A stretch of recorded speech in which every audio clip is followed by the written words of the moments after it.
Balik sa GMA Regional TV Live mga kapuso ning pagsud sa bag-ong tuig. Siguro daghan ang naghinam-hinam nga makapadayon sa ilang mga travel plans, mga travel goals, unsa may new normal sa pagbiyahe karong panahona. Siguro ang uban nagpangutana unsa poy mamaayong mabisita sa kaugalingon lang nga probinsya nga di kayo dako kuno ang magasto kana makapuso. Kuha na to og tips kining usa ka inahan sa Dumaguete City ni iyang gi-advocate nga van life travel. Makauban nato karong butaga mga kapuso si Ma'am Katrina Kisil. Good morning, Ma'am Katrina. Hello, good morning. Thank you so much for joining us, Ma'am. Happy New Year kanimo. Happy New Year, sir. Wish I have blessed 2021.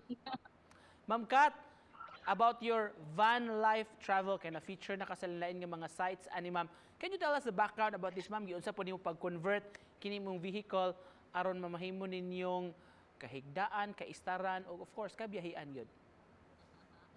Well, atong una, I never really, wala gyud ko nagkuan nga mag-van life ko, but kay kani siya nakuha na ko surplus lang ni siya, and wala siya manual ba, so wala mi kabalo mag-unsaon ang mga buttons, even ang pag-fold sa seats di mi kabalo, pero atong na-discover na namo siya, gibutangan na mo siya foam dayon nagkuan na dayon may overnight travel agad, and then kadto nagsugod na adto kay listen asa may mo adto, dili na may mag-worry og hotel, like pwede may mag-book diri, matulog diri, and nami power source. I have my power station, pang charge lang good, pang charge and wifi.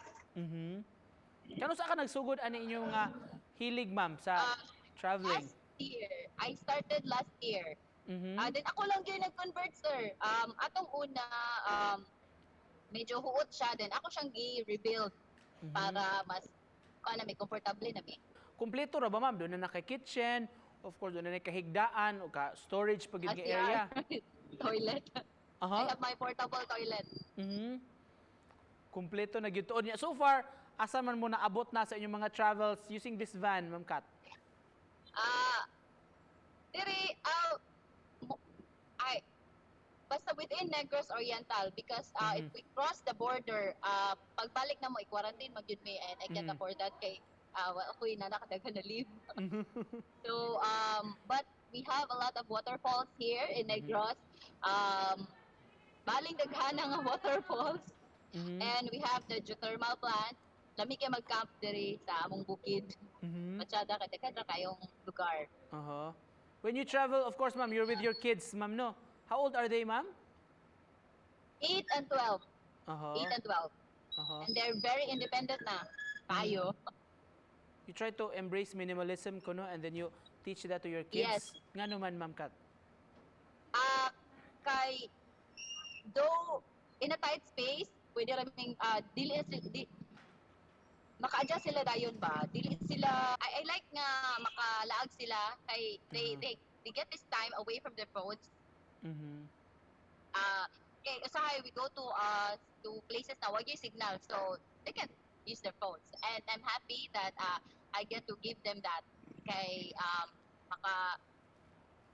away from the digital world is sometimes better. Always better. Tinuod. Like even a day. Ma'am, pero you stay sa city on weekdays. Weekends na mo usually nag-travel. Kay duwa mo gud akong work, sir. I am a pharmacist in the morning, and I have call center job po at night. How has this helped you, ma'am, ug sa mga kids pod ang pag-travel? Kabalo na I like that they're very independent. Dayon, kabalo na sila mo kuan ba, like mo plan on a trip. Sila na yung mag-pack on their own. I assign them the packing, and the laundry, I assign them that. Kaya ako sa grocery. So we have each task. And then we plan ahead. I discuss with them where to go, ana. Hopefully, Ma'am Katrina, after aning COVID nga itong nasinati karon, once ma-lift na ning mga restrictions, open po ka sa idea nga mulabang-labang gyud og lain nga mga probinsya? Yes, but I want to start in the Visayas. I really want to go on Cebu, Bohol, Siquijor trip. Roro, mga nag-roro, and you know. Ma'am, sa mga gusto nga mag-travel pero siguro karon nagpanagana, restricted sa budget, unsa imong matambag nila sa mga interesado gyud diha nga musuroy? They plan their trips. Me, I just need to, I don't need to worry about the hotel. Gas lang ang akong problema. And this is save lang po cost ay fuel efficient man sad siya. So I don't need to ang ako advice lang nila is just plan your trips. To cap this off, message nimo sa atong mga viewers nga nagtan-aw karong buntaga.